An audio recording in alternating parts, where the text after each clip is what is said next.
नमस्कार दोस्तों, exam current news में आपका एक बार फिर से स्वागत करता हूँ। जैसा कि आप लोगों को पता है, पेट्रोल पंप से रिलेटेड जानकारी लाता रहता हूँ मैं नए-नए बिजनेस आइडिया के साथ। तो आज हम इस वीडियो में आपके कमेंट्स और आपके डाउट्स को डिस्कस करने वाले हैं। वैसे मैंने मोस्ट प्रोबेबली सबको रिप्लाई दिया है, लेकिन ऐसे कुछ कॉमन डाउट्स हैं जो आप लोग मुझे बार-बार मेल या मैसेज कर रहे हैं, तो फिर मैं आपको एक कॉमन वीडियो बनाकर आपको सारे डाउट्स को रिप्लाई करता हूँ। तो जो लोग मेरे चैनल पर नए हैं वो कृपया मेरे चैनल को लाइक, शेयर, सब्सक्राइब करें सारे वीडियोस को, और मेरे चैनल को सब्सक्राइब करें, बेल आइकन का प्रेस करें ताकि आगे आने वाली वीडियो का नोटिफिकेशन सबसे पहले आपके पास पहुंच जाए। तो जैसा कि आप लोगों को पता है कि मैं जनरल बात कर लेता हूं कि ड्रॉ का प्रोसेस स्टार्ट हो चुका है।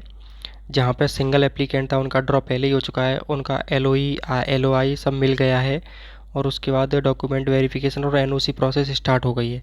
दूसरा, जिनका ड्रॉ होना बाकी है उनके मेल्स आना शुरू हो गए हैं। सारा प्रोसीजर एकदम फास्ट तरीके से चल रहा है। और कुछ स्टेट में जो चुनाव के थे, इसलिए वो ड्रॉ थोड़ा लेट हो गया है, तो उनका जनवरी सेकेंड वीक से उनका भी मेल्स आना स्टार्ट हो जाएंगे। तो आइए बात कर लेते हैं आपके कमेंट्स की। कि पहला कमेंट है, सर मेरा HP पेट्रोल पंप ग्रुप 3 का ड्रॉ नहीं हुआ है, लेकिन ईमेल आ गया है, उसमें लैंड की डिटेल आई थिंक सबमिट करने के लिए बोला है। हाँ, तो आपकी लोकेशन पे कोई ग्रुप 1 या ग्रुप 2 का नहीं होगा। जितने भी लोगों ने अप्लाई किया होगा वो सब विदाउट लैंड वाले होंगे, तो उनका ड्रॉ पहले होता है। तो ड्रॉ होने से पहले वो, अगर आपके पास ज़मीन लीज़ पे ले सकते हो तो लीज़ पे लेके डॉक्यूमेंट सबमिट कर सकते हो। अगर नहीं ले सकते हो तो ड्रॉ होगा, ड्रॉ में जाना, उसके बाद अगर आपका सिलेक्शन हो जाए तो भी सेम प्रोसीजर करना है आपको। ज़मीन के डॉक्यूमेंट लीज़ पे दिखाने होते हैं। तो आप किसी भी ज़मीन को अकॉर्डिंग लोकेशन, जहाँ पे लोकेशन है वहीं पे लीज़ पे लेना है, नहीं तो फिर बाद में फील्ड वेरिफिकेशन में कैंसिल हो जाएगा। तो और नेक्स्ट क्वेश्चन है, hi sir, I have one doubt, I have applied for the petrol pump under group 1 at multiple location sir. वाह, I receive the mail attend draw upload even for all locations unfortunately. Okay okay, मैं आपका question समझ सकता हूँ कि आपने multiple locations पे एक ही नाम से एप्लीकेशन अप्लाई किया, ठीक है, और सारी जगह से मेल आ गया। ग्रुप 1 में अप्लाई किया तो मेल आना प्रभावी था, आ ही जाएगा। तो मेल आ गया, उसके बाद क्या है कि आप पूछ रहे कि अगर मैं स्किप कर देता हूँ तो क्या होगा। मान लो कि आप जहाँ पे आपको लगता है कि एकदम मेरा सिलेक्शन हो जाएगा, मेरी ज़मीन अच्छी है, मेरी लोकेशन अच्छी है, मेरा डॉक्यूमेंट एकदम कंफर्म है, तो उस लोकेशन पे जाके ड्रॉ अटेंड करो। और दूसरी बात, जितना भी ड्रॉ होगा अलग अलग लोकेशन पे ड्रॉ होगा तो वो सेम डेट में नहीं होगा। यदि मान लो सेम डेट को भी होता है तो कोई एक ड्रॉ जाके अटेंड कर लो और दूसरे ड्रॉ में अटेंड नहीं करना, लेकिन बाद में वो वेबसाइट पे उसका रिजल्ट देख सकते हो। यदि आपका सिलेक्शन हुआ होगा तो आप डॉक्यूमेंट अपलोड करके और फिक्स डिपॉजिट करके अपना प्रोसेस आगे बढ़ा सकते हो। यदि मान लो 3-4 लोकेशन पे आपने भरा है, तीनों चारों पे सिलेक्शन हो गया, तो वो आपकी कैपेबिलिटी पे डिपेंड करता है। आप चारों पेट्रोल पंप को स्टार्ट करो, अगर चारों लोकेशंस में यदि आप कॉन्फिडेंट हो तो।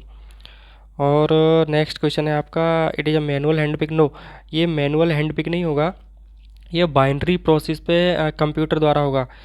जैसे एकदम जंबल जंबल कर, जैसे अपन लूडो खेलते हैं तो डाइस कैसे आता है, तो वो 0 और 1 बाइनरी प्रोसेस पे चलता है। तो डाइस से जैसे आपने क्लिक किया और कोई भी 6 या 3 या 4 कुछ भी आता है, हमको नहीं पता होता, इस तरीके से डिजिटली ड्रॉ होगा। और यस यस, ये आपका नेक्स्ट क्वेश्चन है, is it a computerise selection. Yes, it is a computerised selection. Okay. और नेक्स्ट क्वेश्चन है, डियर सर, मेरे लीज हुआ 5/5 को, बट उसमें जो लैंड डॉक्यूमेंट में दिए थे वो लैंड रिक्वायरमेंट टू फिलफिल कर रहा है, बट बहुत ज़्यादा पार्ट में ज़मीन का कहाँ होने के कारण हमारे सिर्फ रिक्वायर्ड लैंड का ही खसरा और डॉक्यूमेंट डाला था सबमिशन में। तो अब वो बोल रहे हैं आपको ज़मीन सही तो है, बट आपने सड़क साइड के डॉक्यूमेंट सबमिट नहीं किए हैं ऑनलाइन, इसलिए प्रोसेस आगे नहीं बढ़ा सकते, क्योंकि ये ऑनलाइन डॉक्यूमेंट सबमिशन के चक्कर में क्या वह पेट्रोल पंप खुलेगा ही नहीं, जबकि ज़मीन का खसरा भी है। यस यस, ज़मीन का खसरा है आपका, सब कुछ है, मैं आपका क्वेश्चन समझ गया हूँ, लेकिन उसको चारों तरफ से उसका वो चाहिए, उसके चारों तरफ से जो आपकी ज़मीन है उसके एटलीस्ट फ्रंट और राइट और लेफ्ट साइड, इन दो तीन जगहों का तो उसको चाहिए कि आगे क्या है और साइड में क्या है।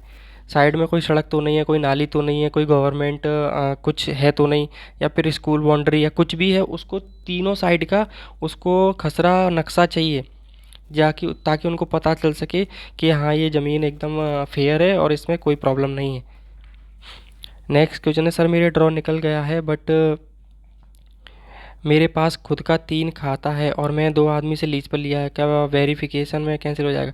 देखो, आपने लीज़ पर लिया है तो पक्की लीज़ पे लिया है 19 साल 11 महीने के लिए, तो कैंसिल होने का कोई चांस नहीं है, क्योंकि वो आपके अंडर कंट्रोल ज़मीन रहेगी। लेकिन बस यही होना चाहिए कि वो ज़मीन एकदम ऑन द एग्जिट लोकेशन पे होनी चाहिए, अगर लोकेशन से इधर उधर हुई वो तुरंत कैंसिल कर देंगे। अगर थोड़ा बहुत रहती है तो चलेगा, लेकिन मान लो ज़्यादा है, 1-2 किलोमीटर का रेंज है उससे बाहर है, तो फिर वो कैंसिल के चांसेस बढ़ जाते हैं। बाकी आपने लीज पे लिया है तो कोई दिक्कत नहीं है, वो आपका वेरीफाई हो जाएगा। भाई जैसे किसी का ड्रॉ में नाम आ गया और उसने मेल चेक नहीं किया और उसका डॉक्यूमेंट गलत हो गया, क्या उसका कैंसिल होकर दोबारा ड्रॉ होगा क्या? देखो, यदि आपका ड्रॉ में सिलेक्शन हो गया, ठीक है, ये क्वेश्चन की बात कर रहा हूँ, यदि ड्रॉ में सिलेक्शन हो गया और आपने चेक नहीं किया, ना आप ड्रॉ में गए, ना आपको पता कि मेरा सिलेक्शन हुआ है, तो एक टाइम पीरियड होता है कि उस टाइम तक हमें डॉक्यूमेंट सबमिट करने होते हैं, आपने डॉक्यूमेंट सबमिट नहीं किए, ठीक है, फिर उसके बाद क्या होता है कि वो बोलेगा कि क्लाइंट की तरफ से कोई रिस्पॉन्स नहीं है, वो कैंसिल कर देगा। तो आपको जैसे ग्रुप 1 में थे ना, तो आपको ग्रुप 3 में डाल देगा, और जो ग्रुप 1 में जितने लोग बचे होंगे उनका ड्रॉ फिर से होगा, फिर आपको ड्रॉ में शामिल नहीं किया जाएगा। ड्रॉ दोबारा होगा लेकिन आपको शामिल नहीं किया जाएगा, क्योंकि आपको दूसरे ग्रुप में डाल दिया जाएगा। सर, एक ही गाटा में 3 लोगों का लीज एग्रीमेंट है, उसने 1 लोग का सिलेक्शन हो गया और उसका कैंसिल होगा या नहीं होगा? एक ही जगह पे 3 लोगों ने लीज़ ले लिया है, ये डॉक्यूमेंट वेरिफिकेशन में पता चल जाएगा और कैंसिल हो जाएगा, लेकिन एक ही जगह पे 3 बार लीज कैसे हो सकता है? ये थोड़ा डिप्लोमेटिक क्वेश्चन है, ऐसा पॉसिबल नहीं है, अगर हुआ है तो कैंसिल होना तय है। सर, अगर प्रपोज्ड लैंड के बीच में पुलिया आ रही है तो क्या लैंड रिजेक्ट हो गया है? देखो, पुलिया डिपेंड करता है कि वो नेशनल हाईवे है कि स्टेट हाईवे है, हाँ यस, गए या नहीं सर, एनएच है, तो वो पुलिया डिपेंड करता है कि वो नेशनल हाईवे है कि स्टेट हाईवे है। और वो पुलिया क्या होता है कि आपके लैंड के अगर थोड़े से भी आगे पीछे है तो चलेगा, यदि आपके लैंड के बीचों बीच में है तो थोड़ा उसमें एनओसी लेने में ट्रांसपोर्टेशन विभाग से प्रॉब्लम आएगी। बाकी पेट्रोल पंप कंपनी की तरफ से वहाँ पे कोई प्रॉब्लम नहीं होगी, लेकिन एनओसी लेने में थोड़ा प्रॉब्लम हो सकती है। Hello sir, there are only two applicant myself in group 1 and other person in group 2. I have received the mail from bid opening. Only one application in group 1 category, is the bidding will be happen both or only for group 1 applicant? Yes, आप only group 1 में हो तो आपके पास सिर्फ सिर्फ और सिर्फ group 1 का ही होगा, बिल्ड जो होगा सिर्फ ग्रुप 1। आपने जो कंपनी ने बोली का अमाउंट रखा है और आपने वो लगा दिया, ख़त्म, आपको मिल जाएगा। और ग्रुप 2 वाले को कोई मौका नहीं मिलेगा, वहाँ पे उसको कोई चांस नहीं मिलेगा कि अगर यदि आपने बिड में अमाउंट कम डाला या कुछ बोला तो फिर आप कैंसिल हो जाएगा, फिर दोबारा से ड्रॉ होगा। ड्रॉ मतलब बिड होगा तो आप वैसे आपके 100% चांसेस है कि आपका ही होगा, क्योंकि आपने जो बिडिंग अमाउंट डाला होगा वो कंपनी को प्रपोज्ड है, तो वो उसी के अकॉर्डिंग आपको मेल भेजेगा और आपका बिडिंग हो जाएगा और आप मिल जाएगा, इसमें कोई वो नहीं है। नमस्कार सर, क्या ड्रॉ में सिलेक्ट होने वाले क्लाइंट को कंपनी की तरफ से फ़ोन करके कहा जाता है कि आपके डॉक्यूमेंट अपलोड करो तो पहले हमें दिखा देना? देखो, क्वेश्चन बहुत ही अच्छा है आपका। कंपनी कभी फ़ोन नहीं करती है, कंपनी कभी आपको फ़ोन नहीं करेगी, वो सारे आपसे जो कम्युनिकेशन होगा सिर्फ मेल के थ्रू होगा, मेल होगा और आपके रजिस्टर्ड मोबाइल नंबर पे मैसेज आएगा। तो आपको कहीं से भी किसी से भी अगर कॉल वॉल आता है तो फ्रॉड हो सकता है। कोई ऐसे, मेरा एक व्यूअर था, उसके पास कॉल आया कि सर आपका ड्रॉ प्लॉट में सिलेक्शन हो गया है, आप इतने मनी डिपॉजिट कर दीजिए। ना वहाँ ड्रॉ की डेट आई थी, ना उसके पास मेल आया था, डायरेक्ट ड्रॉ में सिलेक्शन हो गया और उसको डिपॉजिट मनी सबमिट करने के लिए कॉल आ गया। तो ये सब फ्रॉड से बचना है आपको, और कंपनी कभी कॉल नहीं करती, ये ध्यान रखना। कर्नाटक में कुछ लोकेशंस पर मेल आया है, एसएमएस कुछ भी नहीं आया। हाँ, कर्नाटक में अभी ड्रॉ स्टार्ट नहीं हुआ है, जैसे ही ड्रॉ स्टार्ट होगा आपको मेल आना स्टार्ट हो जाएंगे। सर प्लीज़ अपना मोबाइल नंबर दीजिए। आप मुझे मेल पर मुझे कांटेक्ट कर सकते हैं, आप मुझे मेल पर कांटेक्ट करो। देखो, yes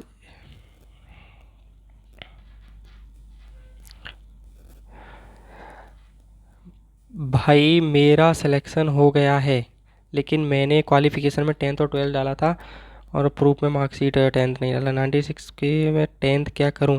sketch, offer letter and affidavit के देना है, केवल स्केच। देखो, स्केच बनवाना नहीं होता। स्केच भूलेख विभाग से प्रिंट निकलता है, एक उसमें स्केच होता है पूरा कि आपके ज़मीन के आसपास क्या क्या है, और ओनली आपके ज़मीन का स्केच नहीं, आपके पूरे ज़मीन के आजू बाजू के स्केच भी उसमें होते हैं। कि इसके, मान लो आपका ज़मीन का नंबर 12 है, तो 13 नंबर, 14 नंबर, 11 नंबर, 15 नंबर, ये सारे नंबर भी बगल में दिख रहे होंगे, और उनसे पता चलता है कि कोई गवर्नमेंट चीज़ तो नहीं है। स्केच में वो सिर्फ स्केच आपको सिर्फ इसलिए ले मांगते हैं वो, कि उनको पता चल सके कि कोई बगल में कोई कैनाल या रोड या फिर कोई पुलिया या फिर कुछ भी अनऑप्टिकल चीज़ तो नहीं है जो पेट्रोल पंप के बाद पेट्रोल पंप के टाइम पे प्रॉब्लम दे। और पहला क्वेश्चन ये है कि आपने 12th की मार्कशीट सबमिट की थी, और एज प्रूफ में 12 डाला था फ्रॉम लिंक प्रूफ। तो मैं तो यार बोलता हूँ, आपने जो एप्लीकेशन फॉर्म के टाइम पे जो एलिजिबिलिटी चूज़ की थी वही सबमिट करना है। जैसे मान लो आपने एप्लीकेशन फॉर्म फिलअप किया होगा, तो वहाँ पे हाईएस्ट क्वालिफिकेशन 12 डाला है, तो यहाँ पे डॉक्यूमेंट 12th ही डालना है, 12th की ही मार्कशीट डालनी है डॉक्यूमेंट अपलोड में। मध्य प्रदेश में ड्रॉ कब होगा? अभी चुनाव के चक्कर में वहाँ पे ड्रॉ थोड़ा डिले हो गया है।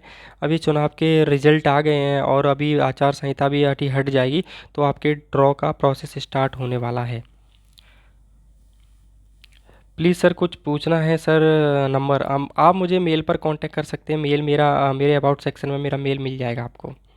सर प्लीज़ शेयर और ईमेल, मेरा अबाउट सेक्शन है, वहाँ पे आपको मेरा मेल देख सकते हैं। तो आज की वीडियो में दोस्तों सिर्फ इतना ही। आप लोगों के यदि और डाउट हैं तो आप मुझे कमेंट कर सकते हैं, और हम उस पर चर्चा करेंगे और आपको सॉल्यूशन देने की कोशिश करेंगे। जहाँ तक मुझे उम्मीद है कि आप लोगों का ड्रॉ स्टार्ट हो गया है। आप काफ़ी, आप सब लोगों के पास सेकंड ऑप्शन था ये, मतलब दूसरा चांस है, क्योंकि 2018 में हम लोगों ने काफ़ी कुछ नया देखने को मिला था, और अभी हम एक्सपीरियंस्ड हैं। तो हमको किसी भी चीज़ में कोई रिस्क नहीं लेना है, कोई हड़बड़ी नहीं करनी है। डॉक्यूमेंट अपलोड करने में कोई दिक्कत नहीं होनी चाहिए, कोई भी माइनर प्रॉब्लम नहीं होनी चाहिए। कि एक मुझे आपने कमेंट देखा था कि स्केच अपलोड करना है या स्केच बनवाना है। बनवाना नहीं होता स्केच, स्केच भू लेख की वेबसाइट पर डाउनलोड करना पड़ता है, भू नक्शा विभाग से मिलता है। खसरा खतौनी अलग चीज़ होती है, और इस भू नक्शा अलग होता है। वो दोनों ही चीज़ डॉक्यूमेंट अपलोड में सबमिट करनी है। और मेरी जो प्रीवियस वीडियो है जिसमें डॉक्यूमेंट अपलोड करना मैंने बताया कैसे करना, वो आप जाकर देखना है। जिनका सिलेक्शन हो गया वो वहाँ जाके देख सकता है। तो मिलते हैं अगली वीडियो में एक नई जानकारी के साथ। तब तक के लिए नमस्कार, जय हिंद, जय भारत।